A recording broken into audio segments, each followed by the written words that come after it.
করবে। একটি ঘটনা। একবার এক ধনী ও ক্ষমতাবান বাদশাহ ছিল। তার প্রাসাদ, সেনাবাহিনী, চিকিৎসক সবকিছুই ছিল। সে ভাবত, আমি এত শক্তিশালী, মৃত্যু আমাকে সহজে ধরতে পারবে না গি। একদিন এক আলেমকে ডেকে সে জিজ্ঞেস করল, মৃত্যু কাকে সবচেয়ে বেশি ভয় পায়? আলেম শান্তভাবে বললেন, মৃত্যু কাউকেই ভয় পায় না।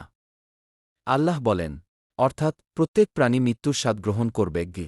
বাদশাহ হেসে বলল, তাহলে আমি যদি পাহাড়ের চূড়ায় শক্ত প্রাসাদে থাকি, মৃত্যু কি সেখানে আসতে পারবে?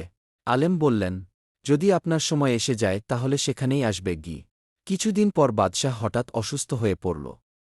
পৃথিবীর সেরা চিকিৎসকরাও তাকে বাঁচাতে পারল না। সে তখন বুঝতে পারল, ক্ষমতা, ধন, প্রাসাদ কিছুই মৃত্যুকে ঠেকাতে পারে না।